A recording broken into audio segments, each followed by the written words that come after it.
수가. 같이 여기서 200m 올라가면 상거리 나오고 왼쪽 300m 있습니다. 오케이.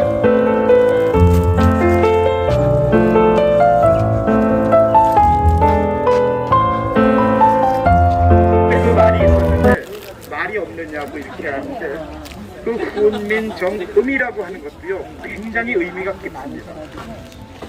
세종이요 잘 들어보시면요 우리 이제 이태조 이 건원릉에도 갈 건데 보면 건원릉이요 저기 고려 국민왕의 묘제를 그대로 받아서 만든 겁니다. 그리고 여러분들 저 종로 3가에 있는 그 종로에 한번 가보셨습니까? 종로가 누구의 이 사장을 모신 거죠? 조선 왕들의 사장입니다. 그렇죠? 그런데 그 신성한 공간에 고려 공민왕의 사장이 있다는 것을 한번 생각해 보십시오. 고려 공민왕의 사장이 종로에 그대로 있습니다. 지금요. 이렇게 고려까지 역사를 확장한 게 세종대왕입니다. 그래서 고려사 편찬하죠. 다시 해가지고 그래서 문종때 인쇄하죠. 그 다음에 또 넘어가가지고 신라고구려 백제 사당을요 시조 사당을 지어가지고 국비로 제사 지내게 합니다. 그러면 조선반대 역사를 신라고구려 백제로 그러니까 BC 한 20년 뭐 30년 때까지 확장한 겁니다. 더 중요한 거는요 우리 단군 사당이요 기자하고 같이 있었어요. 기자가 주인이고 단군은 거기 대주로 있는 거죠. 한쪽에 이렇게 돼 있었습니다. 근데 세종이 이건 안 된다고 해가지고 단군 사당을 따로 지어가지고 그것도 국비로 이제 제사를 지내게 합니다. 그건 뭐냐? 조선반도의 역사가 단군 때까지 이제 확장을 된 겁니다. 그러니까 더 중요한 거는요. 소리하고 글자하고 어떤 거가 먼저입니까, 여러분? 소리가 훨씬 먼저죠. 그래서 중국 너희가 문자로서의 역사는 우리 조선보다 훨씬 앞서지만 우리는 문자를 만든 게 아니라 소리를 만든다고 해서 훈민정음이라고 했습니다. 원래 글자로 해서 훈민정자나 훈민정문이 돼야 될 텐데 우리는 훈민정음이라고 하니까 그 깊은 뜻을 폄하하기 위해서 중국 애들이 조선 세종대왕이 훈민정음을 만들기 전에는 조선날이 없었느냐고 이렇게 비하를 하는 겁니다. 그래서요 세종대왕이 훈민정음을 만들므로 인해 가지고요 단군 신화까지도 그거면 이제 단군이면 하운주하고 비슷하죠. 하운주하고 근데 그보다 훨씬 더 앞으로 너희들은 갑골 문자에서 문자를 만들었지만 우리는 소리를 만들었다고 해가지고요 마음속에 극중에 아주 백미를 이루는 겁니다. 이게 훈민정음입니다. 거기에다가 아래 한자 넣어놨죠. 그 다음에 중국에 있는 모든 제도들을 다 뭐 농사 직설이니 한학유학성 뭐 이런 거 해가지고 전부 우리가 앞서갔죠. 그렇게 아주 세종이 스스로 그냥 급중을 이루었고 독립을 위한 기초 자료들을 다 이제 세워서 오늘까지 온 겁니다. 그래서 요번에 아리아를 쓰면서 우리 진짜 조선이 대한민국이 이런 상황이 됐습니다. 그래서 세종대왕이 굉장히 큰 일을 많이 하셨는데 그 기초적인 것을 이제 지금서부터 말씀드리면 이 건원릉에 와서 계시는 이토해조가요 나라를 세웠지만 혁명을 해서 세운 건 아닙니다. 우린 역성혁명이라고 했었는데 나라를 그냥 물려받은 거죠. 정식으로 고려 왕이 불러다가 당신이 이제 임금이요 해가지고 그 물려주잖아요. 그래서 물려받은 겁니다. 그래서 조선에서도 고려하고 같은 맥이라고 해가지고 아까 말씀드린 종로에다가 공민왕도 갖다 모셔놓고 그 다음에 왕묘도 저렇게 갖고 그렇게 이제 돼 있습니다. 그런데 태조 이성계는요 실제로 굉장히 불쌍한 사람입니다. 왕비 6년밖에 못했습니다. 실제로는. 근데 6년밖에 못했는데 그 중에서 가장 불쌍한 건 뭐냐 하면요 자기 새끼가 자기 눈앞에서 죽는 게 가장 큰 아픔인데 참척을 2번이나 당하잖아요. 맞지.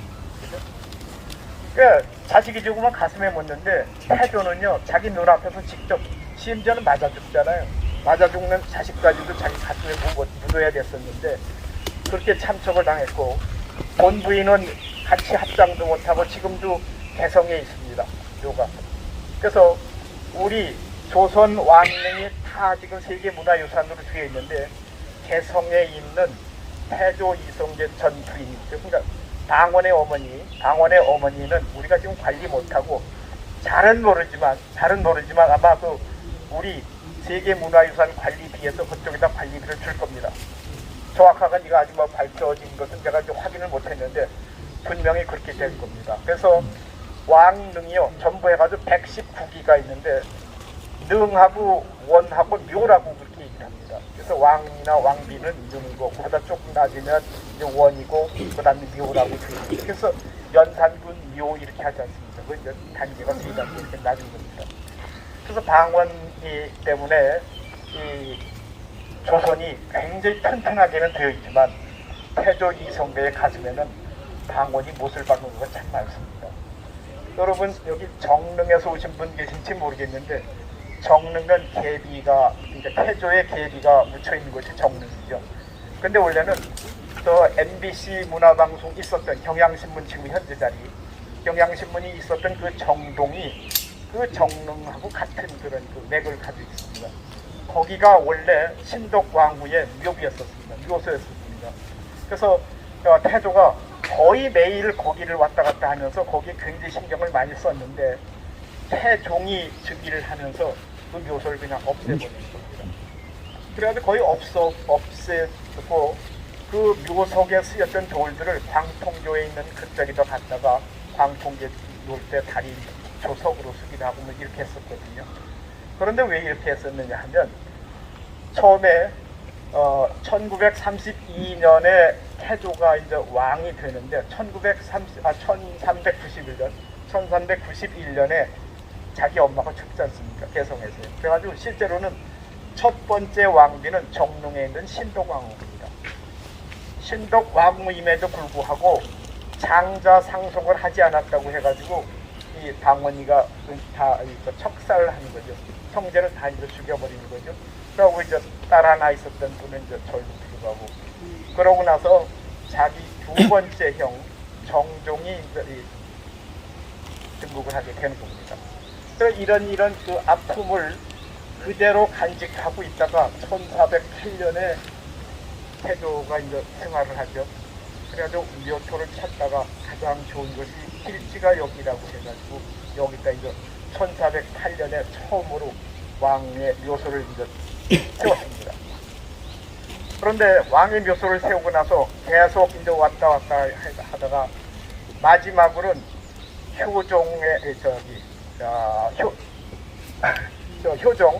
효종이 바로 죽자마자 여기 갔다가 이제 묵게 되는데 효종한테 자식이 없잖아요. 그래서 효종이 대원군의 둘째 아들을 자기 양자로 삼아가지고 왕을 만든 게 고종이잖아요. 그 사람이 1866년에 마지막으로 여기 묻히면서 동구릉이 된 겁니다.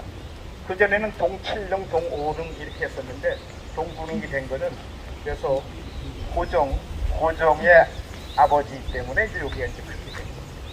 그래서 여기 한 447년 동안 형성된 조선 512년 동안의 역사 중에서 447년 동안 역사를 간직하고 있는 것이 이제 이곳입니다.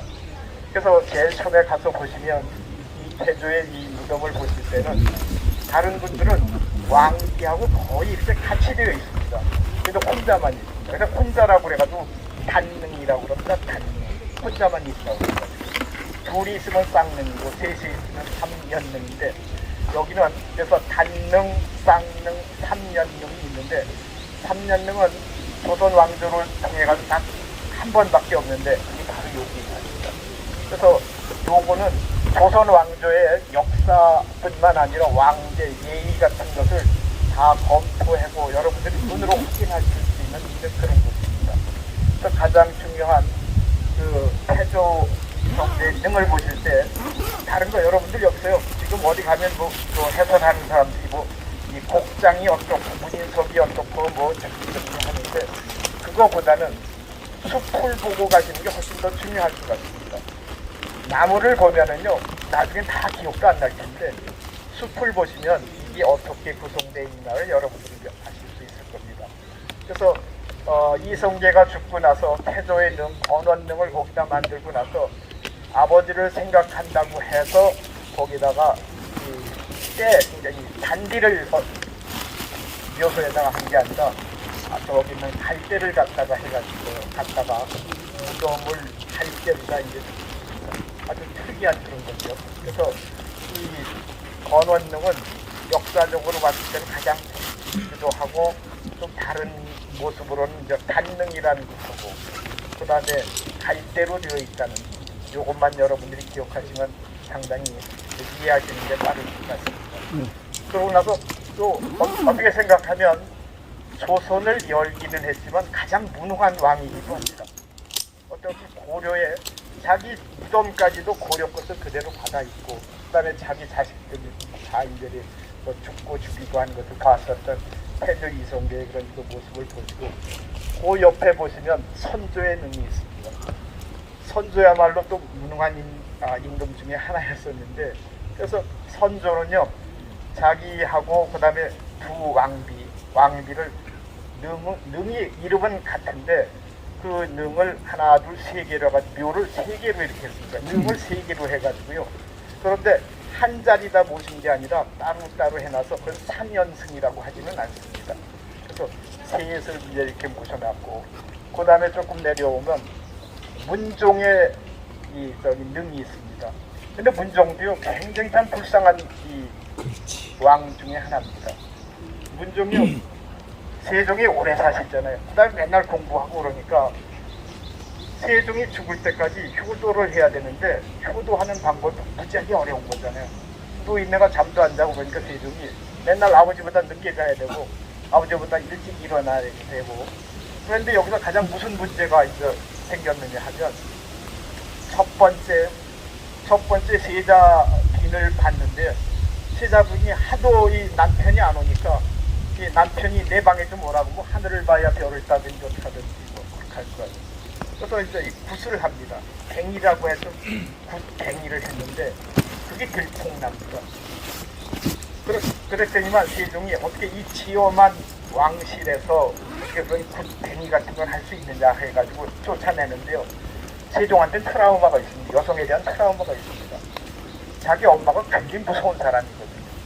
그래서 자기가 엄마 때문에 왕 되긴 했지만 이게 엄마에 대한 굉장히 트라우마가 있지만 여성이 질투하는 것은 절대 용납하지 않았습니다.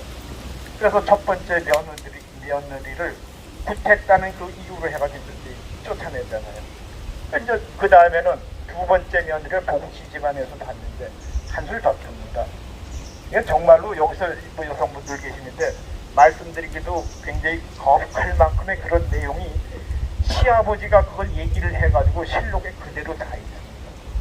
뭐 대표적인 걸 얘기하면은요, 저 궁녀를 불러들여가지고 겨울에 한겨울에 네가 저 남자 내가 여자 해가지고 서로 뭐 할구 뭐 이렇게 해가지고 그래서 이 이부자리가 더러워져가지고 이부자리를 몰래 빨게 하고 뭐 이런 내용까지도 이 시아버지가 그렇게 얘기할 수 있습니다. 그냥 구독해서 뭐 내보내느라 이 정도 하면 되는데 세종이 트라우마가 굉장히 많았었던 겁니다. 그래가지고 내쫓았어요.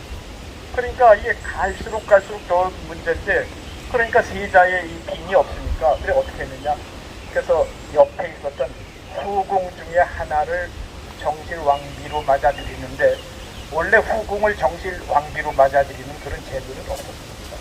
이거에 굉장히 말이 많았었는데 이 후궁으로 받아들인 그 세 번째 부인이 단종을 낳습니다. 단종을 낳고 나서 그 다음날 죽습니다. 그래서 실제로 문종이 죽을 때는요 부인도 없이 혼자 죽습니다. 그러고 나서 단종이 그렇게 죽고 나니까 이제 엄마가 죽으니까 외가에 가서 크잖아요. 외가에 가서 크니까 외가에서 이제 설치기 시작한 겁니다. 외가에 가서 이제 설치니까 이게 이 씨가 아니라 이제 이 김씨 왕조로 간다고 하는 뭐 이런 그 말들이 막 생기기 시작하니까 그때 가장 우려를 했던 사람이 누구냐 하면은요 양녕대군입니다. 양녕대군이 세조가 즉위하는데 가장 큰 공을 세웁니다. 양녕이 큰 공을 세워가지고 이 자기가 이 세조를 등극시켰었는데 세조가 그 다음에 이끌어간 거죠. 그래서 그런 역사들이 여기에 또 이제 와서 있는데 아까 말씀드린 것처럼 정조대왕이 또 여기 있습니다. 정조대왕이 여기에 묻혀 있는데 정조대왕의 꿈은 뭐냐 하면요, 여기 묻히는 게 아니라 자기 본부인하고 붙여서 있으면 좋겠다고 생각했는데 영조가 자기 본부인하고 붙였으면 좋겠다고 생각했는데 정조가 그 말을 듣지 않습니다. 왜 그랬느냐 하면 자기 아버지를 죽인 사람이 그 부인이었거든요. 정조의 부인이잖아요. 그래서 거기 안 하고 그냥 말을 안 듣고 정조대왕은 여기다, 그 다음에 그 할머니 저쪽에다 해가지고 딸딸하게 흐트러놨었던 겁니다. 이런 역사도 있고. 그래서 오늘 보실 거는요, 우선 저기 태조능을 보시고, 그 다음에 그 옆에 있는 선조의 능을 보시고, 내려와가지고 문종의 능을 보시고, 그러고 나서 여기 정조의 능을 이렇게 보시면 여기는 전부 17개의 이 능이 있거든요. 근데 그 한 서너 개만 보시고 나서 시간이 조금 남으시면 여러분께서 관심 있는 곳을 찾아가 보셔도 좋습니다. 또 다른 것은요, 그렇게 뭐 의미 있는 것은 아니고, 그 다음에 왕이 안 되었었는데 여기 붙인 것, 아까 얘기했었던 이 고종의 아버지, 왕으로 추존해서 바로 있고, 마지막에 여기다 이제 능을 만들었습니다. 그래서 447년 동안 여기 조성된 그런 겁니다. 여러분들 쾰른에 가서 보시면 쾰른 성당이 아직도 다 안 됐다고 그러죠. 쾰른 성당이 지어지면서부터 계속 고치고 해서 아직도 다 완공이 안 됐다고 그랬는데, 조선은 완공이 됐지만 아직까지 완공이 안 된 것은 아래야 부활이 안 됐다는 그런 것을 여러분한테 말씀드리면서요. 우선 잠깐 이 개요를 말씀드렸고, 질문이 있으면 질문 한번 한번 갖도록 하겠습니다. 시험 칩니까? 네.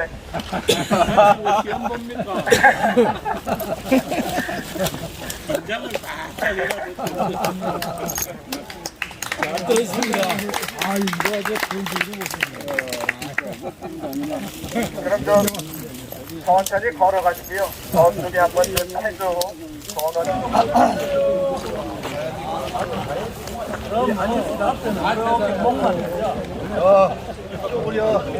자, 찍겠습니다. 아니, 다 대장 찍겠습니다. 하나,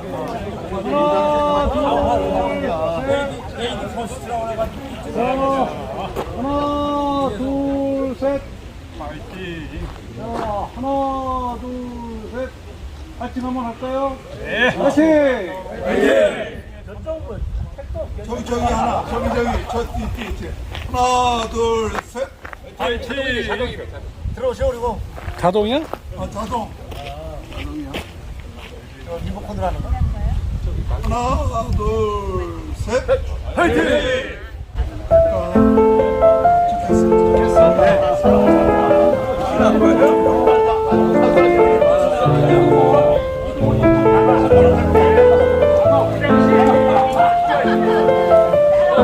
앞쪽으로 보이는 저 왼쪽에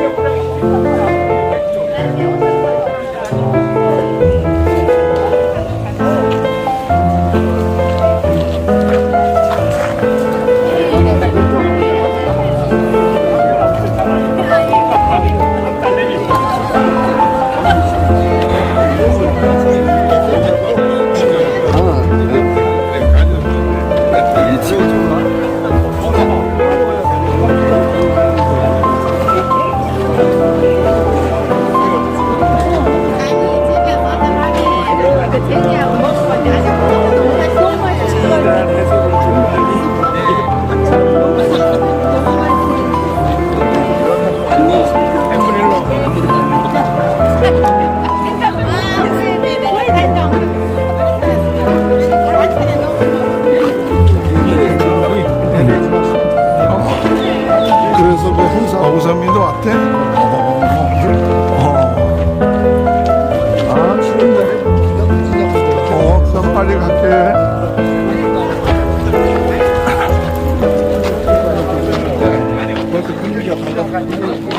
근데 왜 원효고 설총입니까? 성이다. 그때는 성을 안 썼나? 성을 하사한 거지.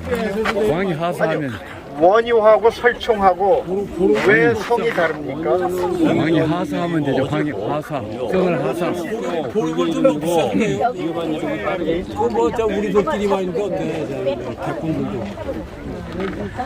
원이요 으뜸원자입니다. 그래서 여러분들 그 연합장 보낼 때 원단 그러잖아요. 첫째 날 설날이라는 뜻입니다. 그 한자로 적을 때 음을 차용하느냐 그 다음에 훈을 차용하느냐 이게 이제 다른 겁니다. 그래서 원회의 원하고 설총의 설하고 똑같은 뜻이라서 부자간인 겁니다. 실제로. 그래? 그런데 여기 지금 원능으로 되어 있잖아요. 으뜸원자입니다. 그러니까 정조가 봤을 때는 말도 안 된다 이거죠. 말도 안 되는 겁니다. 할아버지가 저기 계신데 어떻게 으뜸원자를 쓰느냐. 그래서 이 정조를 저쪽으로 자기가 이제 가고 싶어 했었는데 안 된다고 해가지고 여기다 묻으면서 이 본처하고는 떨어뜨려 가지고 그래서 이제 원릉이 됐었던 겁니다. 그래서 이 왕들도요 이 품으면 대단히 복수 이 화신이 되어가는 그런 모습을 볼 수 있는데 결국은 자기 아버지 죽인 할머니하고 할아버지하고 같이 못 있게 하는 그런 겁니다. 그러니까 자기 아버지의 원수를 이제 그렇게 조금 그 아버지의 원한을 조금 이제 누그러뜨리는 거죠. 이게 정말 우리도 이제 부모가 돼봤고, 그다음에 우리 부모도 계시고 이제 자식도 있는데 자식들한테는요. 여러분들 절대로 무진 말씀하지 마시고. 근데 그 손자가 가만히 있지 않습니다. 손자 무서워서. 오늘의 액기스네. 오늘의 액기스. 그래서 이제 가장 중요한 거는 정조가 그렇게 탕평적을 쓰곤 했지만은 자기 아버지에 대한 그런 아픈 마음을 달랠 수가 없어가지고 그래서 해경봉 홍시하고 해가지고 저쪽에 이제 왔다 갔다 하는 수원에 행궁을 만드는 거잖아요.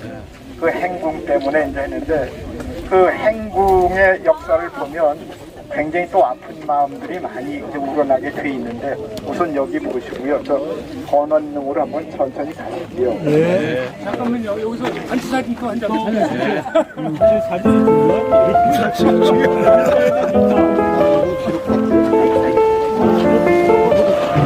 사진 중요해. 그러시면서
그래 여기서 나는구나. 어디서 딸기 향이 난다 했어. 딸기 뭐.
좋은데 불편 모임만 갔다가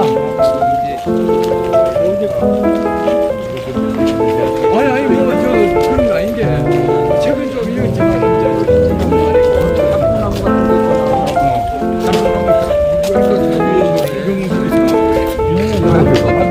여기서 대박 큰 나무가 피어나.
해운대 성도 서해가 우리 집사람도 서신데.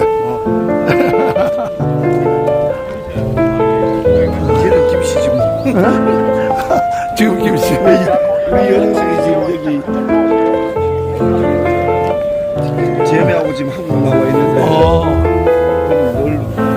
늘 이미옥 이런. 그러다 이제 이름 바뀌었지. 자, 앞에 이쪽으로 오세요. 거기에 뭐가 더 뜨겁다는 거야.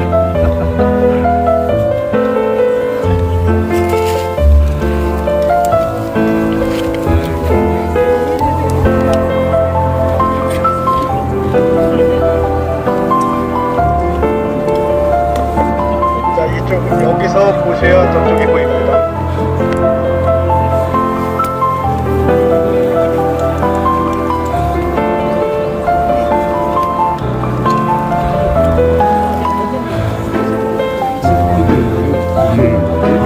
여기가 보이는구나. 자, 이쪽으로 와서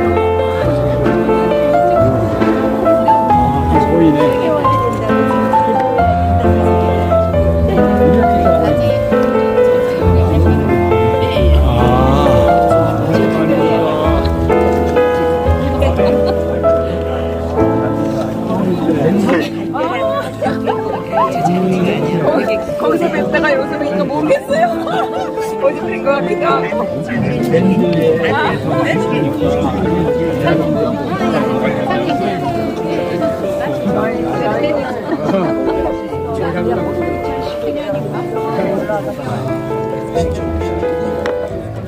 아까 저 나무는 말씀 안 드린다고 그랬는데요. 오시면서 이 앞에 길이 있지 않습니까? 길도 높이가 좀 다르잖아요. 가운데 있는 거는 저 조상들이 다니는 길이고, 그 바로 오른쪽에는 제사 지내는 왕이 와서 이제 여기 다니는 길입니다. 그래서 신도 어도 이제 그렇게 하고요. 이거 한번 기억하실 필요 없고요.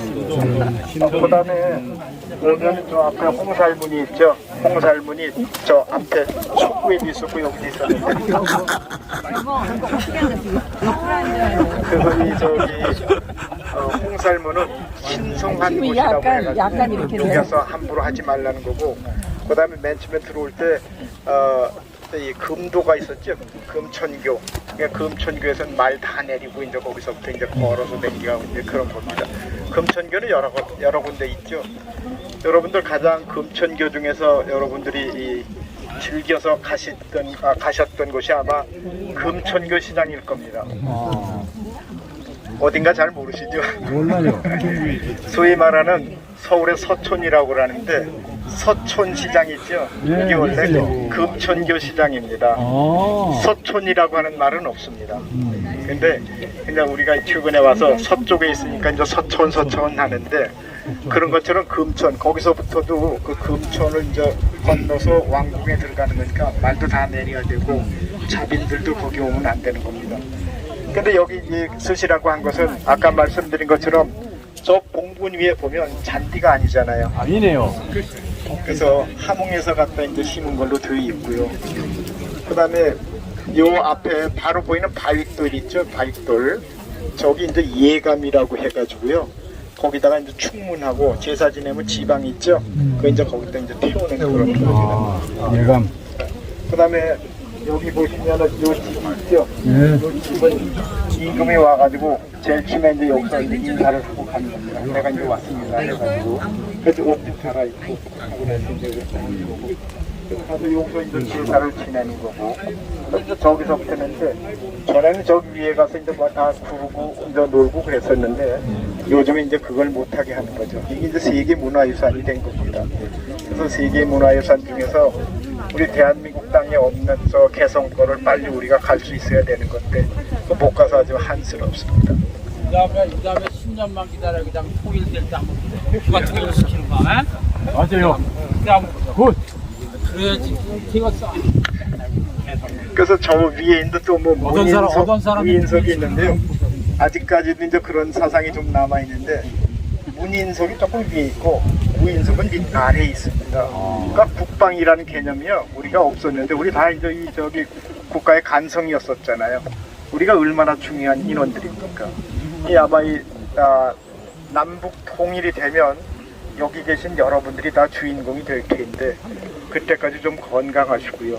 이렇게 자주 만나가지고요. 서로 우정을 좀 다졌으면 좋겠어요. 아이 지금 전두환이처럼 씹히지만 않으면 돼. 그 씹혀가지고 죽어가지고 그 사람 대단한 사람인데 씹혀가지고 죽었어요. 아직 몸을 치고 있어. 어? 몸을 치고 있다. 아 지금 저거 몸을 치고 저기 가루도 지금 제대로 못 던지고 아주 말도 안 되는. 아니 이게 이제 여기 왕이 앉았다가 예를 들어서 저기 단종 같은 분들도요. 원래 노산군으로 돼 있다가 나중에 왕이 돼서 이제 다시 복원이 되잖아요. 그러니까 우리 언제든지 또 다시 살아날 수 있는 그런 사람들입니다. 너무 걱정하지 마시고요. 그래서 아마 그럴 겁니다. 전두환 대통령, 뭐 다들 아시지만 누군가 올렸대요. 그 상황에서 발포 명령을 내리겠습니까? 아니 저기 신동국이가 알아서 쐈다 그냥 죽였대. 190명 굴러서 죽였대. 저녁 때 얘기합시다. 신동국이 안 나왔잖아요. 16기. 조선에서 갑자기 5.18까지 가고 그 사람 나오면 그래서 저 위에 가면 진설, 그러니까 제사 때 어떻게 진설하는 게 이런 거 있었는데, 여러분 요새 와가지고요, 제사를 이제 거의 다 안 지내시는데, 제사라는 게 원래는 그러니까 불망기일, 그러니까 그 돌아가신 날을 잊지 않는다라는 그런 뜻인데, 너무 호락게 하기 시작한 게 뭐냐 하면은요, 없다가 조금 이제 돈을 가지게 되니까 뭐 좋은 거 이렇게 하다 보니까 엄청나게 많이 이제 차리게 된 거죠. 그 이제 진설하는 비용이 많이 드니까 특히 저 며느님들 되게 고생들 많이 하셨는데 이번에도 성균관에서도 굉장히 간소하게 하라고 했잖아요. 근데 실제로 저기 임금님들 가서 이 제사상 보면요 되게 간소합니다. 우리 평소에 먹는 것보다 못할 수도 있어요. 그러니까 많이 차리는 건 아니고 그날 돌아가신 날을 잊지 않겠다고 하는 그런 뜻입니다. 그래서 한번 보시면 저도 이거 잘 모르는데 그냥 막 구라 떠는 겁니다. 아니 구라가 삼삼하게 들리잖아요.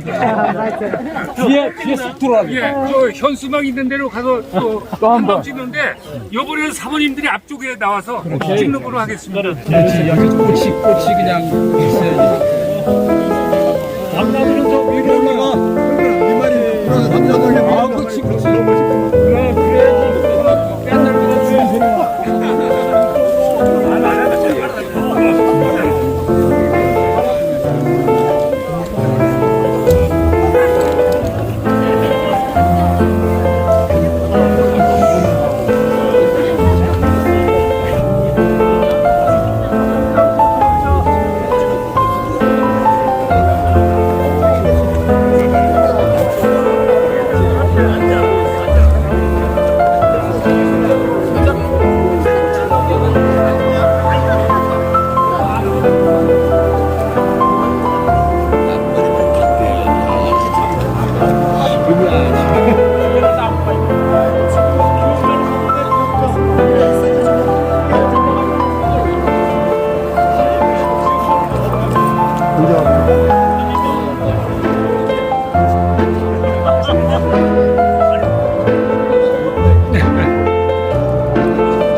더 찍은 거예요? 어떤 거 아니야?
되게 내용은 이걸 보셔야 돼요. 이게 진짜 신도기라고 그래 보물인데요. 조선 건국을 조선이 어떻게 건국됐는지를 이방원의 입장에서 쓴 거예요. 네, 그러니까 어떻게 써요? 자기가 정도전 죽이고 그랬잖아요. 1차 왕자의 날에서 정도전을 간신이라고 썼어요. 네. 그리고 방석, 이복, 아까 신서방 강씨가 낳은 7번째 아들 강석이 세자 하려고 그러다가 그렇게 광대에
친한 척 해보세요. 좀 친한 척.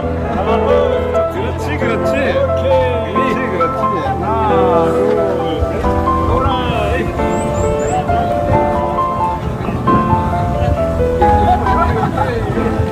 친한 척 하고. 자, 친한 척 하고. 친한 척. 하나, 둘. 화이팅. 아니, 사람만 없으면 아유 잘 찍으세요. 자, 여러 장 찍습니다.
개명수가 오늘 카톡방에 나와 있더라고. 걔가 누구한테 누구 얘기해?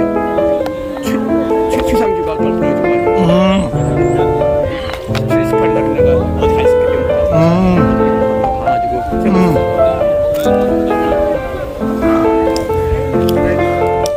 우리 저기 어디 갔나? 저기 진병천이. 같이 한번 찍지 사진을.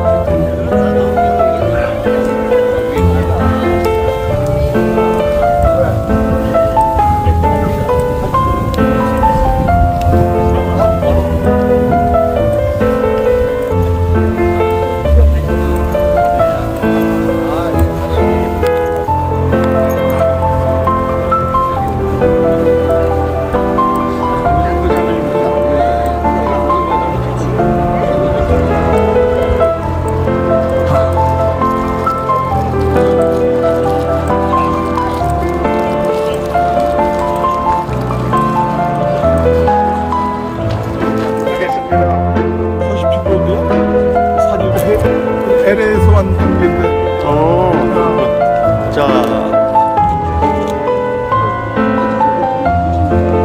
정리를 하겠는데요. 여러분 저 세종대왕의 본명이 뭔가 아십니까? 이도지요. 도라는 이름이 제일 첫 번에 나오는 게 조 안에 있는 비각에 있는 비석에서 나옵니다.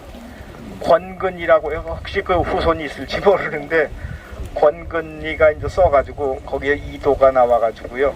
그래서 세종대왕이 이름이 겼는데 세종대왕이 저렇게 큰 일을 할 수 있었던 것 중에 하나가요.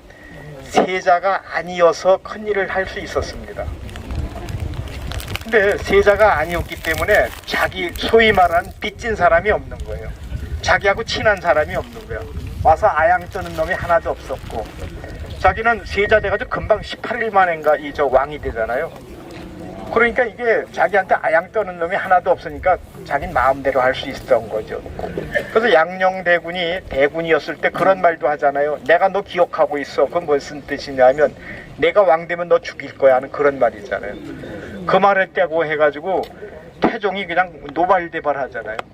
근데 이렇게 된 거는요. 세종이 왕이 될 거라고 하는 거하고 양녕대군이 그렇게 하는 이유는요. 그늘로 오세요. 거기 이쪽으로 그늘로 오세요.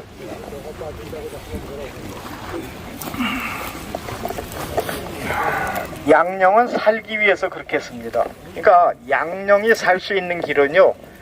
영모만, 그러니까 구태타만 안 하면 살 수 있는 겁니다. 그러니까 모든 짓을 다 하잖아요. 심지어는 자기 자형의 여인까지도 범하잖아요.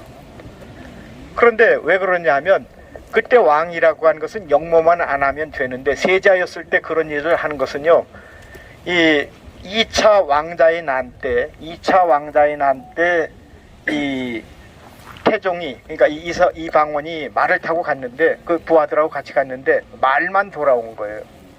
그래서 아 죽었다고 이제 생각해가지고 막 땅을 치면서 울면서 지난밤 꿈에 셋째를 안고서 그러니까 세종을 안고서 태양을 이렇게 깔고 앉아 있었는데 그래서 왕이 될 줄 알았는데 이게 무슨 일이냐고 막 땅을 치면서 자기도 죽겠다고 뛰어나가는 겁니다. 그래서 옆에 사람들이 이제 말리고 그랬는데 그때 삼형제가 양녕, 효령, 충령이 거기 다 같이 있었습니다. 그래 그 양녕은 그때 8살, 우리 나이로 9살입니다. 그러니까 모든 세상 물정을 다 알 때거든요.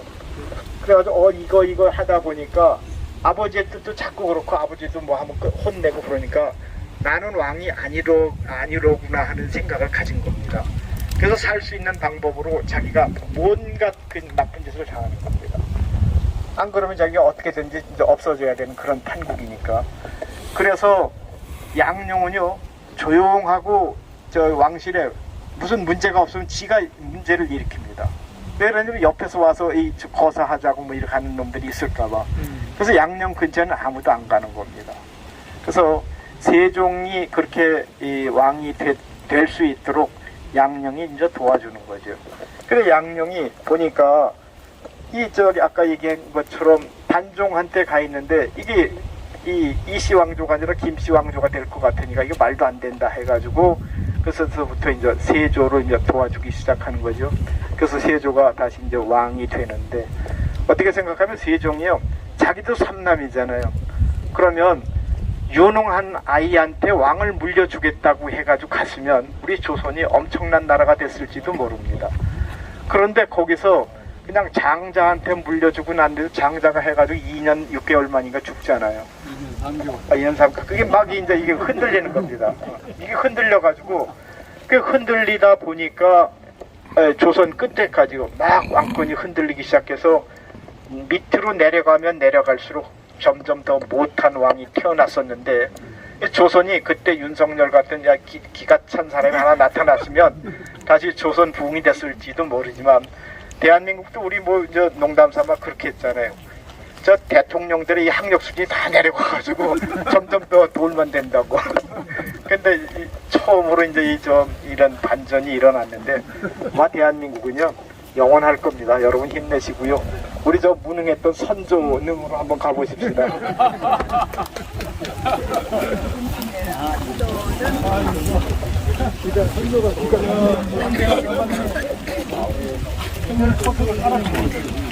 이걸 위치를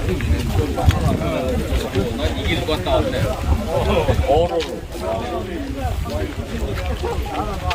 선조네. 선조 바로 임진왜란 임진왜란 전후에 그래 말이야. 그 선조네. 오. 그래서 가르쳐서 한번에서 40년 넘도록 거죠. 41년인가 있었어요. 41년. 선조. 아니 관리도 그렇고 햇빛하고도 되게 갈려 있어. 거기는 햇빛이 직접 쐬는데 그래? 잔디 교체 내가 봐서는 잔디가 많이 한다. 평소에 안 하던 공부를 하는 거야? 평소에 하는 거 한꺼번에 하려니까 이조 역사를 그냥 하루아침에 다 여기가 선조께서 이렇게 이조 역사를 다 하려고 그러니까 오늘 할 수 없이 시험을 억지로 봐야 돼. 그래서 조선에서 가장 무능한 왕 중에 하나일 겁니다. 아마 이제 선조가 이 임진왜란 끝나고 나고도 제조지은 그러니까 다시 왕조를 창조하는 그런 그 도움을 줬다고 해가지고 완전 중국에 납작 엎드리잖아요. 근데 그때 그 장군들이나 이런 사람들을 좀 기용을 했더라면 역사가 어떻게 하여튼 역사의 가정은 없지만 좀 달라지지 않았을까라는 생각을 하고요.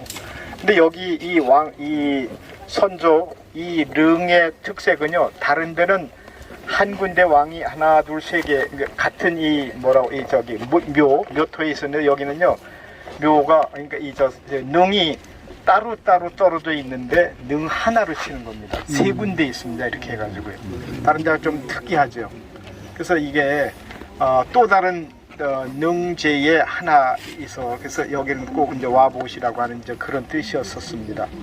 하나 이거하고는 관계 없는데 아마 조선에서는요 뛰어난 왕이 나타나면 이 밑에서 반란들을 많이 일으켰었는데 가장 대표적인 게 뭐냐 하면 연산군일 겁니다. 아마 연산군.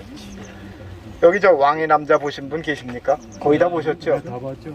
근데 왜 왕의 남자에서 이 문제가 되는 거죠? 왕의 남자가 왜 문제가 되는 거죠? 뭐가 문제 되는지도 모르는데. 왕의 남자가요 노노맹자, 그러니까 글을 아는 겁니다.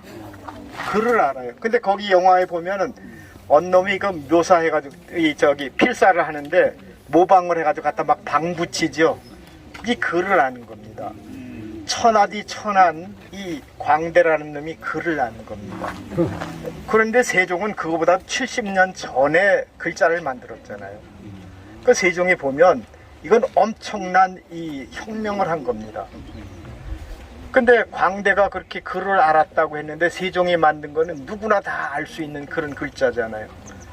독일에서 유학 갔을 때 한글을 좀 가르쳐 달라고 해가지고요 했는데 음가 26자 음가를 가르쳐 주니까 그 다음에 와가지고 아이들이요 뜻은 모르고 이 음을 발음을 하더라고요. 그 정도로 우리 이 한글이요 굉장히 쉬운 글자인데 실제로 어휘는 무지무지하게 어렵지 않습니까? 제일 어려운 거가 아마 저 경어법일 겁니다. 근데 또 하나 쉬운 거는요, 우리말에는 텐스가 없다잖아요. 시제가 없습니다, 한국말에는요. 그래서 훨씬 더 쉬워하기도 합니다. 그 텐스가 없는 거는 몽골어도 텐스가 없습니다. 우리하고 똑같고요. 조사도 많고 같은 단어도 많고 그렇습니다. 그래서 한국에 태어난 거를 우리 저 고맙게 생각하고 살아야 되는데, 배우고 싶고 쓰기 싫고, 중국에 지금 2350자가 쓰거든요. 7만 자를 2350자로 만들었는데, 중국 애들이 목표가 뭐냐? 조선 같은 글자를 좀 만들어 보자는 겁니다. 7만 자가 2350인데 2350을 또 우리처럼 한 20여 자로 줄이려고 하면 이게 몇천 년이 걸릴지 모릅니다. 여하튼 쟤네들의 꿈도 우리처럼 표음 문자로 이제 만드는 것이 이제 꿈입니다. 그래서 이제 선조를 한번 이제 보시고요. 이렇게 그러니까 같이 합방하라는 게 무지무지하게 어려운 것 같습니다. 그래서 능을 세 개를 이렇게 만들었습니다. 한번 좀 구경하시죠.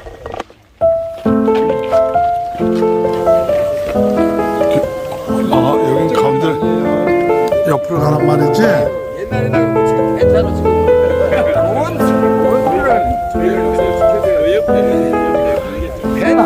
여왕의 조상 옆에다 와.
대한민국의 이 슬픈 역사를 다시 한번 이제 볼 수 있는 그런 곳입니다.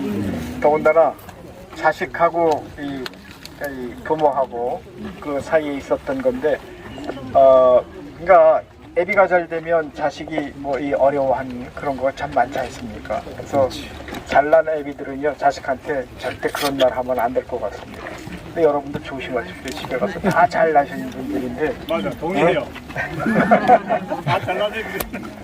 그래서 문종이 아까도 말씀드렸지만 첫 번째 자기 부인도 쫓겨나고 두 번째도 쫓겨나고 그랬는데 얼마나 이 가슴이 아프겠습니까? 그리고 자기가 또 이 아버지한테 어떻게 뭐 잘 보일 수 있는 방법은 아버지가 하고 있는 일을 도와주는 건데, 여러분 뭐 다 익히 아시고 계시지만요, 훈민정음을 어떻게 만들었다고 언제 작업을 했느냐 하는 이런 기록이 하나도 없습니다. 어디에도 없습니다. 근데 그걸 이제 유추해서 생각해 보면 아주 극비거나 두 번째는 저기 무슨 뭐 장난하는 것 같아서 글자가 아니라고 생각했는데 최만리도요 글자가 아니라고 하잖아요. 이건 뭐 글자가 아니라고 그러는 거. 그 다음에 세 번째는 누구도 관심을 안 갖게 했었던 그 세 가지 아마 그 이유로 한번 생각해 볼 수 있습니다. 그런데 그 훈민정음을 만든다고 하는 그 기록이 아무데도 없었던 것은요, 아마도 세종이 굉장히 큰 뜻을 가지고 했었던 것으로 생각해 볼 수 있습니다. 여러분 한번 제가 여쭤볼게요. 이 서울 성곽 이렇게 한 바퀴 돌아보셨습니까? 못 돌았습니다. 그 18.6km인데요. 4등분해서 하시면 다 가실 수 있습니다. 근데 여러분 군대에서 호흡할 때 이게 저기 1인 호흡할 때 있잖아요. 그 몇 시간이나 걸리죠? 어른들이 안 보고 사장님들이 시켜놔서 모르는 그 18.6km를요. 18.6km를 며칠 만에 했을까 생각해 보면 지금처럼 뭐 기계가 있는 것도 아무것도 아니잖아요. 딱 38일 만에 해요. 38일. 아니, 성을이요? 저 서울 성곽. 돈 내기 주면 되지. 야리끼리. 돈 내기 주고. 응? 돈 내기. 일본 말이야 돼. 아니야, 그게 아니고 38일 만에 하는데 그게 왜 38일 만에 하느냐 하면 중국한테 알려지면 안 되는 거예요. 오케이. 그러니까 저 성을 쌓아놓고 중국도 아무 말도 못 하잖아요. 다 끝내는 거니까. 근데 지금은 중국 애들이 막 우리한테 저 간섭하는 거 있잖아요. 우리가 너무 까발리는 거예요, 실제로. 어떻게 보면. 근데 세종 때 그때 하면서 있잖아요. 세종이 얼마나 큰 일을 했느냐 하면 중국 간첩을 죽여요. 중국인을 죽여요. 근데 대한민국에 외국 간첩을 지금 죽일 수 있는 법이 있습니까, 여러분? 문제. 외국 간첩을 처벌할 법이 없어요. 여러분 잘 아시는 로버트 김이라고 하는 로버트 김, 그다음에 스티븐 김 이런 사람들 있잖아요. 미국에서 한국한테 간첩질했다는 거잖아요. 그래가지고 로버트 김 같은 사람은 9년형 받아가지고 6년 몇 개월 하고 나머지는 저 전자발찌 차고 집에서 연금되어 있었잖아요. 그런 와중인데 지금도 없는데 세종은 그때 중국 애를 간첩이라고 최고의 극형을 처합니다. 최고의 극형이 뭐냐 하면은요, 살아있는 대로 찢어 죽이는 겁니다. 능지처참. 그거보다 능지처참이 이것만 자르는 거거든요. 근데 그 환형이라고 그럽니다. 어떤 데는 거열형이라고 그러는데 제가 술의 거자에다 찢을 열자 해가지고 형한 겁니다. 그러면 말을 4마리씩 해가지고, 그러니까 20마리가 동원되는 겁니다. 4마리씩 해가지고 팔, 다리, 목 해가지고 딱 각각 다른 방향으로 몰고 가게 하는 겁니다. 그러니까 완전히 찢어져야만 죽는 겁니다. 그러니까 생사람을 그렇게 찢어주는 형을 했는데 이게 중국의 진나라 때서부터 시작해가지고 가장 극형입니다. 중국 간첩한테 극형을 내려가지고 그렇게 죽이는 겁니다. 우리의 정보를 글로 흘렸거든요. 그러니까 세종이 이건 안 된다고 해가지고 그래가지고 했는데, 그래서 아까 이제 앞으로 돌아가면 그러니까 성 쌓는 것도 그렇고 훈민정음 만드는 것도 그렇고 이게 극비로 한 일들이 참 많습니다. 성곽 쌓는 것도 12월 달에 합니다. 그러니까 12월 달에 이제 하는 이유가 그때는 중국으로 가는 사신도 없고 중국에서 오는 사신도 없습니다. 근데 세종이 엄청 이 두뇌가 명석하다고 하는 것을 우리가 유추해 볼 수 있는 거가 원래 이 성도감에서 45만 명을 동원한다고 그랬는데 세종이 다 계산해 보더니 32만 명이면 되겠다고 해가지고 했는데 딱 성공하지 않습니까? 그래가지고 성곽을 했는데요. 저 성곽이 또 얼마나 잘 되어 있느냐 하면은요. 성에서 성을 지키게 돼 있어요. 우리 인좀 다 장교분들이니까 얘기가 우리 교차 사격하잖아요. 그죠? 사계할 때 교차 사격하잖아요. 그대로 교차 사격하게 돼 있습니다. 그냥 산등석이 이렇게 딴 거가 아니라 산등석이가 꾸불꾸불하지 않으면 일부러 꾸불꾸불하게 이렇게 만들었고 평탄하면 평탄한 곳이 어디였었느냐면 가장 방어가 어려운 것이 동대문 지역입니다. 동대문 지역은 거기가 낮아가지고요. 그래서 일본 애들도 이제 동대문으로 이제 들어오고 그랬었잖아요. 거기 가장 낮은데 그걸 이렇게 꾸불꾸불하게 못하니까 어떻게 했느냐면 치라고 해가지고 이 망루를 5개를 거기다 이렇게 세우는 겁니다. 그래서 성이 성을 지키도록 이렇게 되어 있었는데 그런 것들을 세종이 다 관찰을 해가지고 아마 지금 우리 얘기하면 여기 건축가 뭐 계시겠지만 터트 공법 아마 이제 세종이 다 터득하고 있었던 것 같습니다. 그래서 32만 명이 38일 만에 그렇게 했는데 한글 만들 때도 그렇습니다. 그래서 한글 만들 때 알았다고 생각하는 사람은 문종입니다.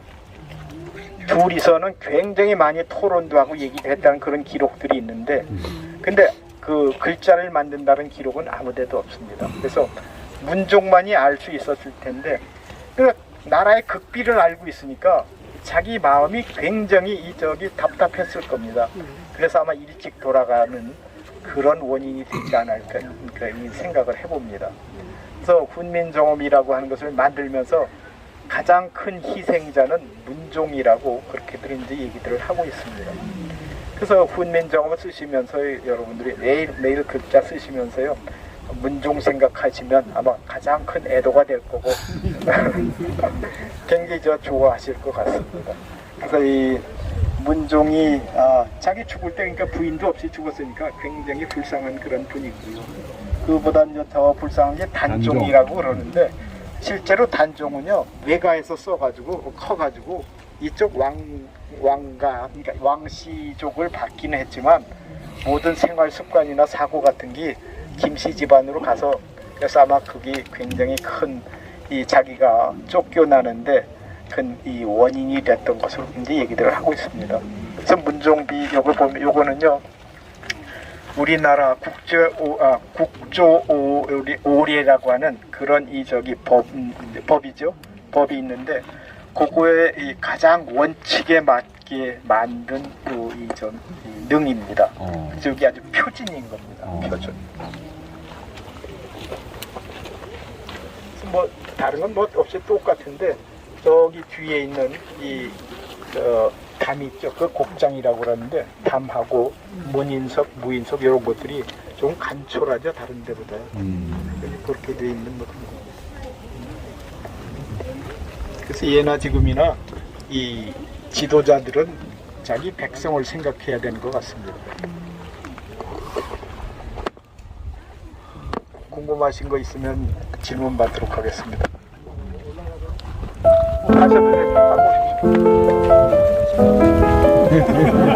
나 지쳤어요. 나에게 지쳤어요.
자, 이제 말씀드리겠습니다.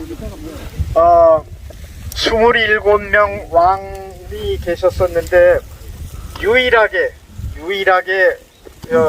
전처 후처를 지근거리다 두고 있는 왕이십니다. 변종입니다. 보면 다른 데는 우리 아까 저기도 갔을 때는 선조 같은 경우에도 능이 3개가 따로따로 떨어져 있었잖아요. 근데 여기는 능원 하나에 나란히 3분이 같이 계십니다. 요거 하나뿐입니다. 그래서 아마 전후 2분이 굉장히 의가 좋으신 것 같은데, 근데 우리 속담에 그거 있잖아요. 돌 붙여도 씨앗을 보면 돌아앉는다고. 근데 안 싸우셨나 모르겠어. 지금 뭐 매번 싸우고 계신 거 아닌가 모르겠어요. 난 그 싸우는 게 제일 무섭던데. 그래서 동군응이요, 아까도 잠깐 말씀드렸지만 조선의 역사를 다 가지고 있는 아주 우리 문화유산으로서는 가치가 굉장히 훌륭한 그런 장소입니다. 그래서 전에는 몰랐었는데 자꾸 보면 볼수록 이조실록이라, 그러니까 조선 왕조 실록이라고 하는 게 정말 대단한 작품입니다. 그런데 고종하고 순종은 황제잖아요. 그래서 이 묘제가 다릅니다. 그래서 황제에 준하는 그런 묘를 능을 가지고 계시고, 다른 분들은 전부 왕에 대한 그런 묘제를 가지고 계십니다. 그 중에서도 이렇게 3분이 같이 계실 수 있었던 그런 그 이유는 아마 여기가 동군응이기 때문에 가능했을런지도 모릅니다. 여기가 그 풍수지리설로 보면 원래는 그 무덤이 있는데 물이 있으면 안 된다고 그러잖아요. 근데 꼭 물이 있습니다. 무덤이 있는 곳에는요. 무덤이 있음에도 불구하고 묘자리에는 물이 이제 흘러나오면 안 되는 거죠. 그래서 여기가 가장 좋은 곳으로 되어 있고, 아까 이제 잠깐 말씀드렸었는데 서울 성곽이요 얼마나 훌륭하냐 하면, 여러분들은 혹시 동서 베를린 경계에 가보신 적이 있는지, 지금 가서 보면 그 동서 베를린 흔적이 조금 남아 있고 거기 이제 장벽이 있는데, 그 동서 베를린 장벽이요 우리 서울 성곽을 모방해서 만들었습니다. 차마 잘 모르셨었죠? 그 동서독에 동서 베를린을 넘어오려면 그 철조망을 넘어야 되는데, 철조망 위에 이렇게 동그란 그 원통을 갖다 올려놨죠? 그거 기억나십니까? 동그란 원통을 갖다 올려놓은 거가 바로 우리 서울 성곽의 옥계석하고 똑같습니다. 그래서 저 서울 성곽을 만들 때 세종대왕이 굉장히 여러 가지를 많이 이제 구상을 하셨는데, 서울 성곽을 넘어오기 위해서는 사다리를 놔야 넘어올 수 있지 않습니까? 그런데 그 옥계석이라고 하는 거가 보면 이렇게 반구형으로 되어 있습니다. 반구형으로 되어 있어 저 반구형으로 되어 있는 걸 넘어오려면은요 거기다 사다리를 놔야 되는데, 사다리를 이쪽 옥계석 밑에, 그러니까 처마처럼 되어 있죠, 옥계석이요. 그 밑에다 사다리를 놓으면 옥계석을 자꾸 넘어올 수가 없고, 근데 옥계석 위로 사다리를 놓으면 사다리를 그냥 밀어버리면 방어가 되는 거죠. 이렇게 되어 있어가지고 옥계석이 굉장히 중요한 그런 역할을 했는데, 바로 이제 동서 베를린 경계에 보면 이제 그렇게 가서 이제 되어 있습니다. 동서 베를린 1982년에요. 동서 베를린에 있을 때 동독에 들어가면 큰일 나는 거였었잖아요. 근데 몰래 한번 들어갔었거든요. 들어가가지고 들어갈 때 25마르크를 이제 이 의무로 환전을 해야 됩니다. 25마르크면 이쪽 서독에서는 별거 아니었었거든요. 근데 동독에 가니까 25마르크가 굉장히 큰 역할을 하더라고요. 근데 동서독 간의 환율은 1대1로, 정부 차원에서는 1대1로 바꿔줬고요. 은행에서는 4대1이었었고 암시장에서는 16대1이었었습니다. 근데 암시장에 가서 바꾸다가 걸리면 이건 이제 소위 말하는 박살이 나는 겁니다. 잡혀 들어가 가지고 밀수 혐의하고 똑같은 적용을 받아가지고요. 형을 받아서 이제 소독으로 못 나오는 그런 겁니다. 그래서 이제 그런 짓은 이제 감히 안 했었는데, 그러면 왜 기업과 기업 사이, 은행에서는 왜 그렇게 인정을 해줬느냐 하면, 은행에서는 그러니까 은행이 국가기관이 아니니까 거기가 손해 보면 안 되니까, 그래서 은행의 이 수익을 보장하기 위해 가지고 조금 더 높여줬고, 대신 동서독 정부 간에서는 1대1로 했는데, 그게 우리가 지금 통일하면 똑같이 맞아들여야 될 그런 일일 겁니다. 북한의 이론하고 우리의 이론하고 이 가치가 다를 텐데, 이거를 이 조정하는 거가 굉장히 큰 일일 겁니다.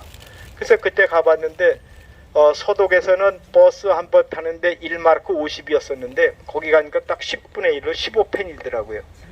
그 다음에 15펜이고, 제가 지금도 그거 가지고 있는데, 이제 은수저를 샀는데요. 은수저를 거기서는, 그러니까 동독에서는 5마르크를 하더라고요. 근데 서독에서 나와서 하면 그게 한 25마르크 정도 되는 겁니다. 그래서 그걸 만약에 아이들이 이제 그런 농담도 했었는데, 5마르크 주고 사와서 그러면 서독에서 팔면 20마르크 이익이 있지 않느냐 그랬는데, 서독 애들이 굉장히 독일 애들이요, 아주 용의 주도하고 원칙을 지키는 뭐 그런 거 다 아시겠지만 그거 하는 애들이 하나도 없더라고요. 근데 왜 그렇게 1대1로 해줬느냐 하면, 동독 정부를 서독 정부가 도와주는 방법이 그거밖에 없는 겁니다. 합법적으로요. 그러니까 공짜로 주는 건 하나도 없었습니다.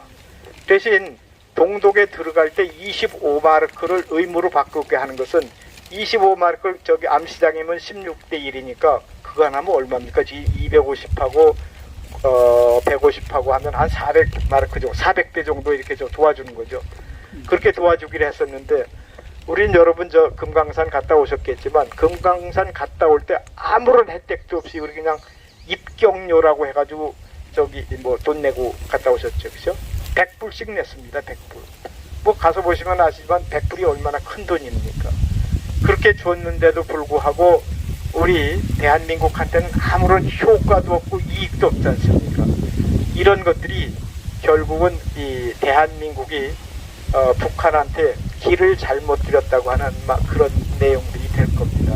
그래서 앞으로 우리 이제 장교 출신들이 해야 될 일은, 공정하고 공짜는 없다고 하는 말을 북한한테는 필히 가르쳐야 될 겁니다.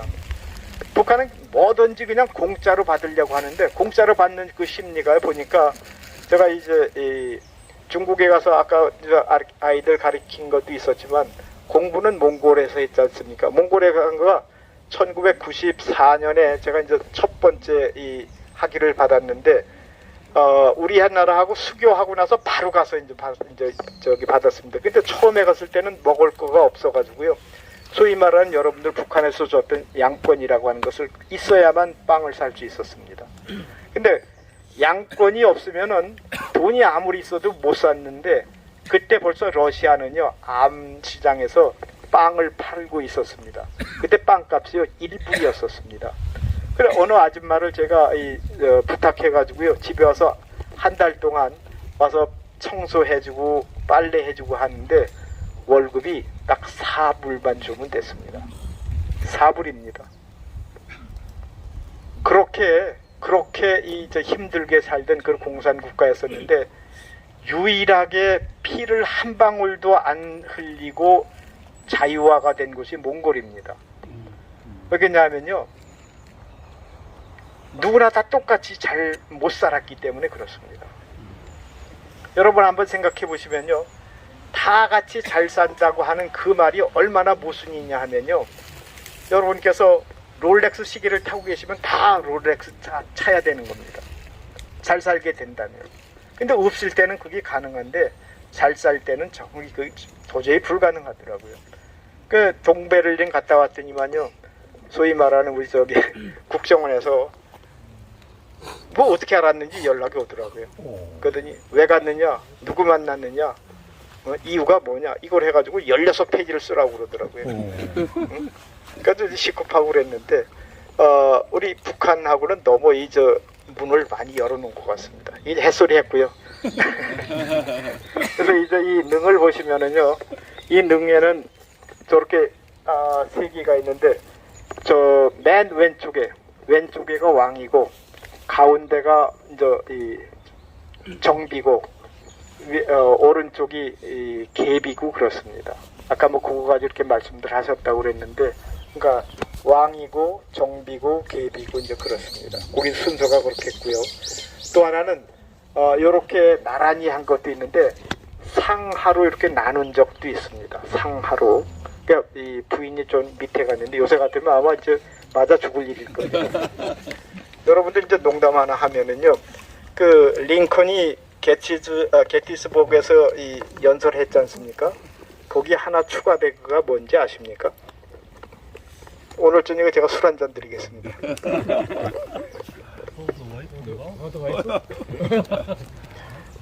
Of the wife, for the wife, by the wife 있잖아요. 거기서 하나 더 추가된 거가 under the wife입니다. 누가 술 사야 되나? 아니 내가 들어서 답을 이제 말했으니까 내가 한 잔 마시겠습니다. 그래서 동독 갔다 오니까 아주 그 인상적이었던 거가요. 들어갈 때는 그러니까 체크포인트 찰리로 들어갔는데 나올 때 지하철을 타고 나오려고 그랬는데요. 못 나오게 하더라고요. 못 나오게 해가지고 5시까지만 저는 이제 비자를 주더라고요. 일본 애들은 12시고. 그래 들어갈 때 일본 애한테 이제 같이 들어갔는데 다나카라고 하는 애한테 만약 내가 여기서 못 나가면 네가 가서 내가 못 나왔다는 것을 좀 알려달라고 이제 그렇게 약속까지 했고, 그래서 같이 돌아다니다가 점심 먹고 나서는 헤어졌어요. 헤어지고 나서 그래서 이제 5시가 다 돼가가지고 체크포인트 자리를 가지 않고 지하철역으로 갔는데 지하철역에서 나가려고 하니까 너는 여기서 못 나간다고 그러더라고요. 그래가지고요, 그 지하철역에서 체크포인트 찰리까지 정말로 뭐 나오게 뛰었습니다. 그래가지고 막 뛰어가니까 거기 있는 애가 걱정하지 말라고 천천히 오라고 그러더라고요, 걔는. 근데 하여튼 5시인데 걔네들이 뭐 마음 바뀌면은 어떻게 될런지 모르니까 그래가지고 이제 열심히 뛰어가가지고 거기서 이제 이 여권을 내미니까 걔가 나가라고 그랬는데 거기에 나와가지고요, 딱 이 서베를린에 오니까 야, 이건 정말 세상이 바뀐 것 같아요. 똑같은 생각인데. 이게 자유라는 게 이렇게 중요한데요. 그 다음에 이 가치라는 것을 알 수 있는데, 이제 여기서 여러분한테 하나 좀 말씀드려. 대한민국에 베를린하고 똑같은 지위를 가진 곳이 한 군데 있습니다.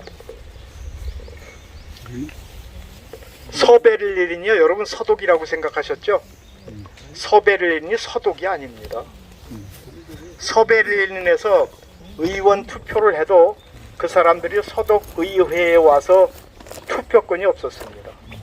옵서버로만 와서 있었습니다. 정확한 명칭은요, 서베를린은요, 영국, 미국, 프랑스 지배지역입니다. 동베를린은 소련의 지배지역입니다. 거기 정식 명칭입니다. 서독 의회 의원을 보내는 게 아니라 자기들 자체 의원을 만들기 위해서 이제 이렇게 투표를 했었고, 근데 서독이 우리하고 독일이 우리하고 다른 거가 독일의 상원은 지방 정부에서 선출된 의원들이 가서 투표권 없이 그냥 발언권만 있었습니다. 근데 대한민국에 그런 곳이 하나 있습니다.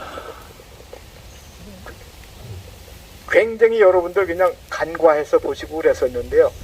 거기 사람들은요, 대한민국 여권을 빌려서 쓰지만 대한민국에서 물건 살 때 다 면세로 삽니다.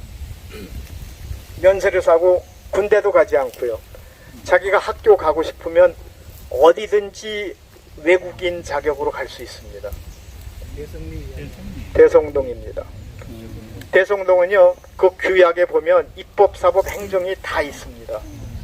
그런데 너무 작아서 운영을 할 수 없으니까 대한민국한테 위탁을 한 겁니다. 똑같은 경우가 여러분 산마리노 가보셨는데, 산마리노에서는 전에하고는 달라져가지고 지금 이 유로를 쓰지만 산마리노도 화폐도 발행할 수 없고 경찰력도 없고 이런 거 없으니까 나라 자체만 있고 경찰력이나 모든 이런 것들은 이탈리아한테 의뢰를 했었지 않습니까? 똑같은 그런 경우입니다. 그 베를린하고 대한민국의 대성동하고 똑같은 그런 위치인데 대성동이 대한민국하고 북한하고의 이 통일을 하는데 기여할 수 있다면 대성동 사람들이 좀 더 이 적극적으로 해가지고 북한을 왕래하겠다고 그렇게 요청을 해가지고 자유롭게 왔다 갔다 하고 이렇게 하면 아마 북한에도 자유의 씨앗이 그쪽으로 파급되지 않을까 그런 이제 생각을 해봅니다.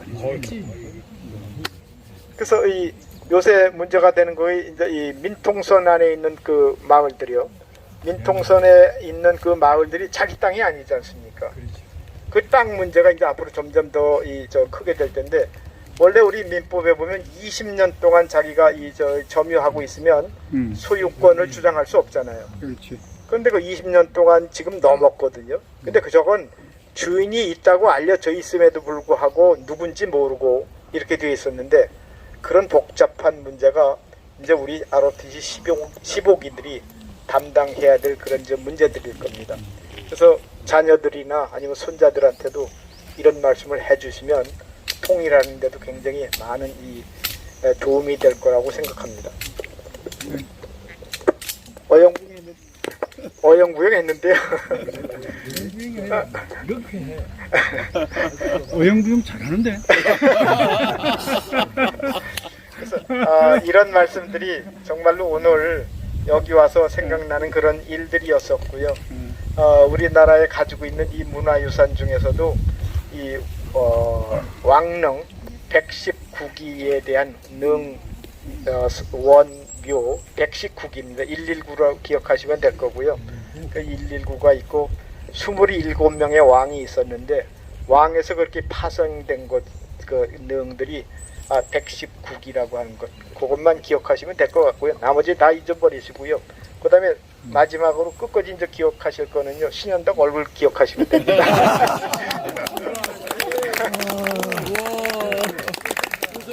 조선 왕조의 그 왕인 줄을 잘 모르는 것 같은데 내가. 근데 현종 자체는 그 왕에 대한 그 족보가 없어요.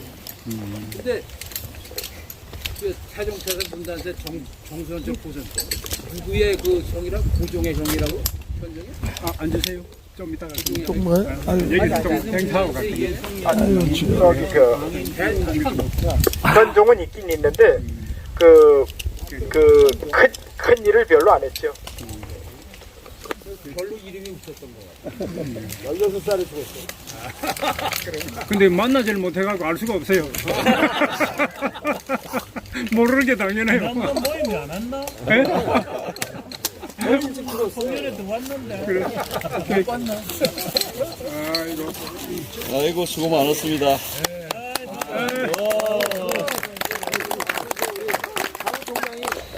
강의가 어땠나요? 좋습니다. 다시 한번 박수 크게 부탁드립니다. 오늘 그 역사문화 탐방 그 왕릉 동구릉 탐방을 했습니다. 아마 뭐 지금 보니까 다들 만족해 하시는 것 같은데 뭐 기회가 된다면 내년에도 이 시리즈로 해서 또 해볼 생각입니다. 어떤가요? 괜찮을까요? 좋아요. 좋습니다. 반응이 아주 3년째 아주 다가가는데 기가 막혀. 예. 지금 이제 이렇게 해서 식당을 갈 건데요. 식당 가기 전에 식당 안에서 이제 뭐 세레모니를 좀 하려고 했는데 여기가 넓고 잘 들리는 것 같아서 여기서 진행을 하겠습니다. 우선 저 회장님이 오늘 참석하신 내빈 소개를 좀 해드리겠습니다. 충성! 정말 이 나름대로 준비를 했지만 그래도 가장 좋은 준비는 하늘이 도왔습니다.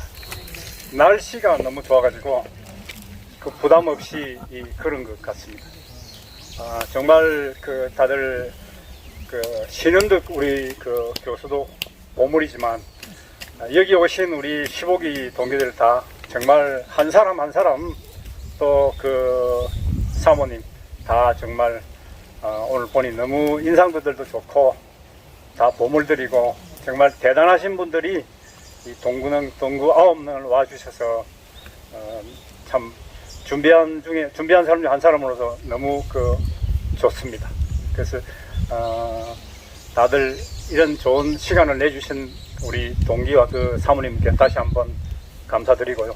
또 우리 오늘 신현덕 교수 뭐 대충 하는 것과 대강 철저히 정말 잘 이렇게 해서 너무 고맙고, 말씀드린 대로 지금 식당 조금 시간 있고 또 거기 조금 칸막이가 있어가지고 소개하는 게 조금 어려움이 있어서 제가 아까 VIP라고 그랬는데, 여기 오신 어느 한 사모님 VIP 아닌 분이 전혀 없다고 저는 생각을 항상 그렇게 하고 있고, 또 오늘 정말 그런 걸 느꼈습니다. 그래서 우선 순서를 좀 바꿔서요, 해외에서 사시면서 지금 한국에 계신 4분이 지금 오신 걸로 아는데, 그래서 그분들 가볍게 한 1, 2번씩 어떻게 뭐 생각을 하시는지 사시는지 어떤지 나오셔서 한번 소개를 해보는 건 어떻겠습니까? 좋습니다. 네, 그러면 어디 누가 먼저 나오실까요? 제가 우리 그러면 김기동 목사님이라고 제가 로스앤젤레스 아까 세례 뒤에 2자를 잊어버렸는데 본인이 소개를 할 것 같습니다. 반갑습니다. 저는 107 연세대학교 ROTC고요. 연세대학교 신학과를 졸업하고 공수부대 13공수에 있다가 제대하고 마포에서 한 10년 목회하고 일본에서 한 14년 선교사 활동하고 지금은 미국 간 지가 한 22년, 일본에서 미국 가서 2001년부터 22년 동안 LA 옆에 오렌지 카운티에 있는 세리토 충만교회에 심호하고 있습니다. 이번에 한국에 옮게 된 것은 제가 속해 있는 것이 선결교회인데, 미주 선결교회가 50주년을 맞이해서 한국에서 총회를 하게 되었습니다. 그래서 화요일부터 금요일까지 어저께까지 하고 이제 오늘부터 좀 쉬는데, 오늘 이렇게 귀한 모임에 참석할 수 있게 돼서 기쁘게 생각하고요. 마지막으로 제가 유튜브를 하고 있습니다. 오늘 했던 거 유튜브로 올릴 테니까 여러분이 즐겁게 봐주시고 또 마음이 감동되시면 구독도 해주시기 바랍니다. 감사합니다. 계속해서 로스앤젤레스 지역을 돌렸습니다. 현영수 건국대학교 우리 동기. 요 다음은 샌프란시스코로 가겠습니다. 안녕하십니까 동기 여러분. 제가 1977년도에 소위로 있다가 82년 6월에 대의를 예편한 다음에 83년도에 미국 가서 지금 40년째입니다. 그래서 미국 가서 태권도장만 35년 하고 리타이어했어요. 그래가지고 이제 요번에 팬데믹이라고 해갖고 5년 만에 나왔는데 참 얼굴 보니까 다 반갑습니다. 감사합니다.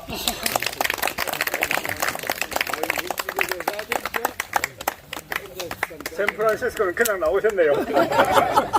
네, 저는 무상민이고요. 저는 중앙대학교 114학년에 식사단 철원에서 보병소장했고, 84년대 이민 가가지고 이제 2018년 1월달까지 오고 은퇴를 해가지고 지금 백수로 있고, 제가 이제 이번에 와가지고 50년 만에 많은 동기들 친구들을 만나고 있고 지금도 있는데, 제가 ROTC를 했는데 저같이 부족한 사람도 어떻게 한국 정부가 허락을 해가지고 ROTC를 무사하게 마치고 이 자리까지 와 있는데, 정말 ROTC 동기들 보면 너무너무 자랑스럽고 너무너무 좀 존경스럽고, 이 동기 하나를 묶인다는 게 정말 오자진이 그 역할도 크게 했지만 모든 동기들이 이렇게 협력하니까 되는 것 같습니다. 감사합니다. 네, 한 분 더 계시는데 프랑스 파리의 진병철 동기입니다. 25개 아니야? 메담새였어요. 저는 한국외국어대학교 소리가 안 나. 학과를 졸업하고 해외 지정생활 좀 하다가 2003년서부터 파리에 살고 있습니다. 이제 크게 뭐 내세울 만한 인생은 아니지만 기왕에 여기 오늘 이렇게 설명하는 거 많이 들어보니까 나이 먹고는 인문학이 좋잖아요. 제가 조금 코로나 때 공부해가지고 루브르에서 자격증을 땄어요. 성어 해설가 자격증. 그래서 대학교들 오면은 1시간짜리 되게 바빠. 그냥 깃발 쫓아가느라고 모나리자에 가서 빨리 사진 찍어야 되고 뭐 비너스 사진 찍어야 되고 그러고 그냥 간단 말이에요. 근데 이게 이제 조금 이제 예전 가면서 조금 테마별로 이제 오신 분들은 뭐 와이너리를 한 일주일 간다던가 뭐 치즈 공장 뭐 한 일주일 간다던가 성화도 뭐 하루 종일 한번 본다던가 이런 사람들이 생겼더라고요. 다음에 혹시 파리 오실 때는 성화 한 3시간짜리 3시간이면 한 50유로 부부가 100유로 해가지고 한번 오시면 제가 성심성의껏 해드리면 되는데 그냥 얘기하면 뭐 하나만 얘기할게요. 그 모나리자 그림은요 조금 해가지고 그 앞에서 봐야 제대로 봅니다. 근데 그 시큐리티상 그 2m 앞에다가 펜스를 쳐놨어요. 그러니까 전 봐봐야 의미가 없어요. 잘 찍은 거를 사진을 보는 게 오래 낫습니다. 그리고 바로 맞은편에 가나의 혼인잔치라고 하는 엄청 큰 그 대작이 하나 있는데 찬밥이에요. 그게 상당히 그 예수님 믿는 사람들은 꼭 봐야 되는 그림인데 그 첫 번째 기저관에 그 물로 포도 만든 기저. 근데 그 옆에 더 또 기가 막힌 그림인데 이건 아예 안 봐. 그건 이제 나 죽으면 죽으리라는 그림이 하나 있어요. 그 교회 다니는 분들은 아실 텐데 죽으면 죽으리라. 왕이 내 방에 들어오셔가고 여기 귤을 내밀어서 찍기 전에는 여성이 함부로 방에 갈 수가 없어요. 그럼 죽어요 장터. 그때 이스라엘이 페르시아에 맥혀가지고 이제 그 이스라엘 민족을 다 죽인다고 할 때 황후가 에스더라는 여자인데 그 에스더라는 여자가 그 자기를 길러줬던 사실 오빠가 네가 지금 여기 황후로 있는 게 이 이스라엘 국민들을 살리려고 있는 거 아니겠느냐. 같이 그런 사흘간 금식하면서 기도하고 그 다음에는 왕이 귤을 안 내밀어도 내가 죽으면 죽으리라고 내가 가리라고 했던 게 바로 그 그림이에요. 죽으면 죽으리라는 그런 뜻입니다. 그런 거를 이렇게 설명해 주면은 좀 신심이 좀 깊은 분들은 이야 이게 그런 그림이었구나 하고 좋아하고 아닌 사람은 그냥 그거 알면 뭐해 그러고 간 사람도 있더라고요. 근데 기왕이면 이제 나이 70도 됐으니까 조금은 그 성화를 봐도 좀 의미 있게 볼 그런 시간을 좀 가지시는 게 좋을 것 같아서 저희 특히 동료분들이 오시면은 제가 성심껏 모시겠습니다. 해외에 가시면은 그 로스앤젤레스 그다음에 샌프란시스코, 미국, 프랑스, 파리 세 군데는 아마 가시면은 아마 걱정 안 하셔도 대부분 아마 한 2박 3일 정도는 풀로 노차지로 그러니까 노라이트로 한번 대접하는 거죠. 골프채 옵션도 됩니다. 골프채 미안하겠습니다. 1년 내내 골프 칠 수 있어요. 네, 그리고 의전상 표현이 그런데 또 이제 그 여기 전임 회장님들께서 참석을 하셨는데 전임 회장님도 우리 동기지만 또 그래도 집에 갔는데 여보 오늘 당신 소개해 주더냐. 그래서 제가 한번 그걸 빼먹으면 그 자식 그건 말이야. 저기 박이성 회장님, 홍윤원 회장님, 한능희 회장님 세 분 아까 계셨는데 다 계시는가요? 나오시겠습니까?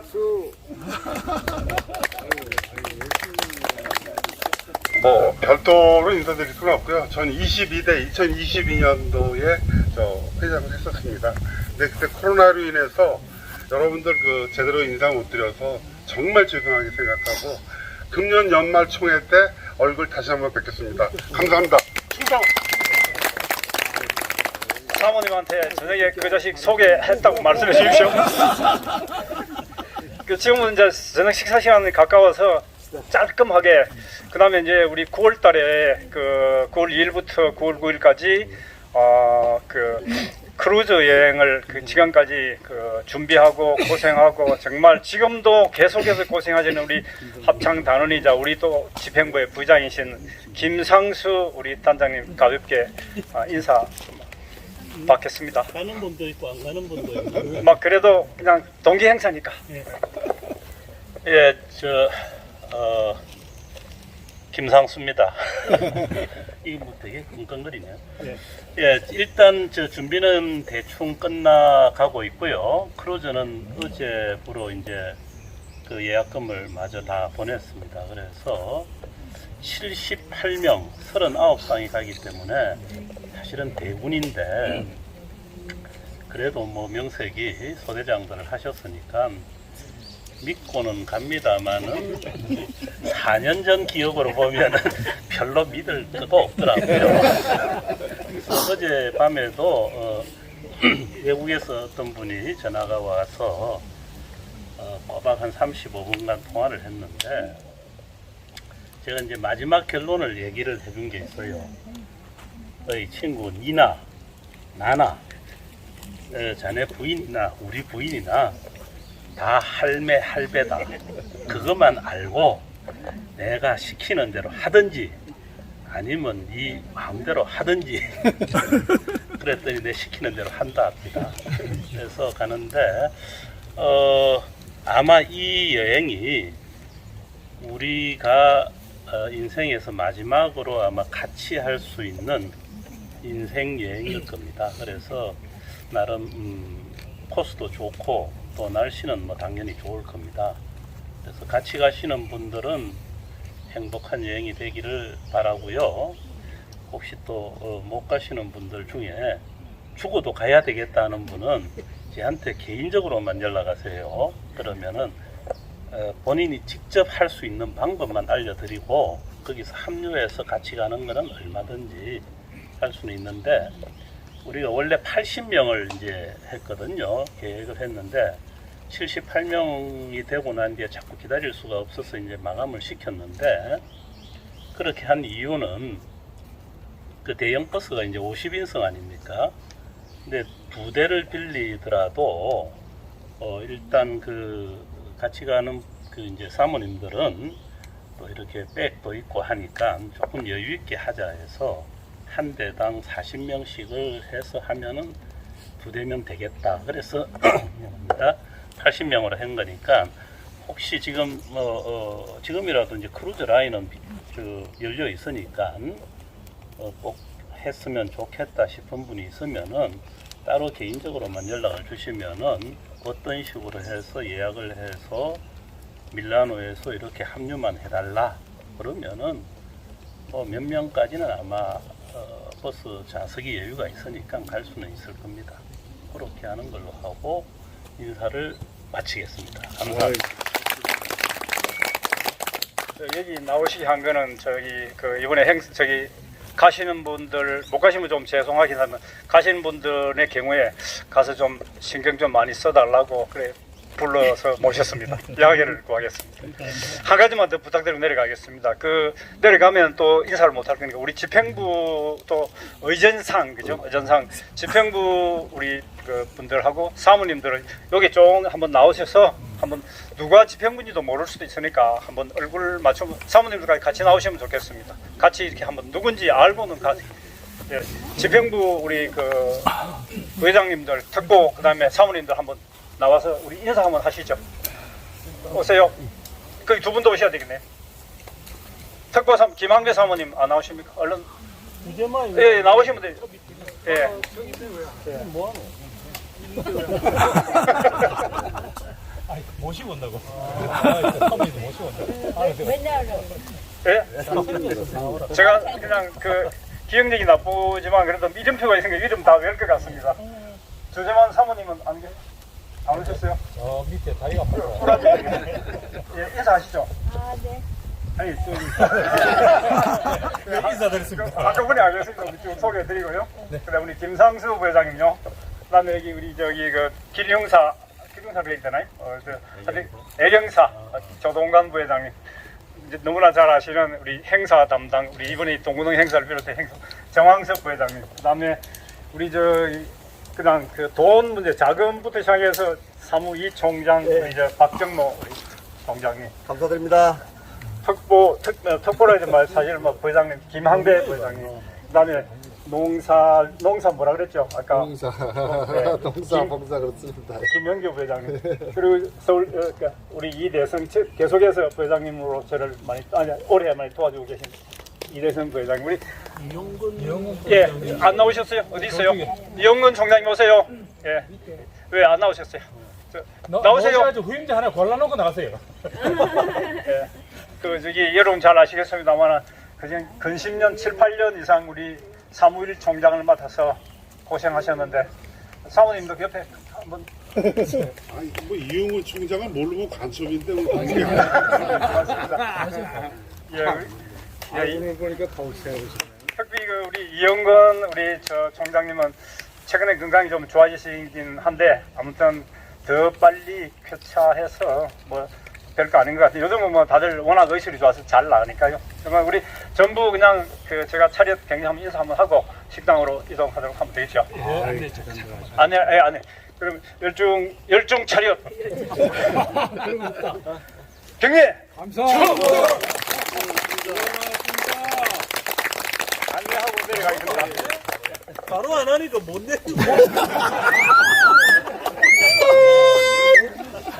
제가 이제 즐거운 이제 저녁 시간이 이제 됐는데요. 제가 미리 이제 안내 잠깐만요. 거기 가면은 이제 행운권 추첨이 있습니다. 그래서 지금 명찰에 보면은 번호가 있어요. 이 번호로 이제 행운권이 이제 당첨 여부가 되는 거고요. 이 명찰은 또 이제 식사하고 끝나고 나갈 때 요걸 반납하면은 우리 저 황은식 회장님이 준비한 수건이 있습니다. 네, 그걸 받아가시면 되고요. 그 행운권 추첨 때 그 지금 선물은 그 이불 세트가 있습니다. 근사한 건데 이걸 저희가 협찬을 받았고요. 또 우리 정은상 우리 동기가 6번째 책을 냈습니다. 평생 너는 뭐하고 살래? 제목이 그렇습니다. 그래서 이것도 추첨을 해서 그래갖고 선물을 드리겠습니다. 네, 그럼 지금 바로 식당으로 이동하겠습니다.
너 잘했어?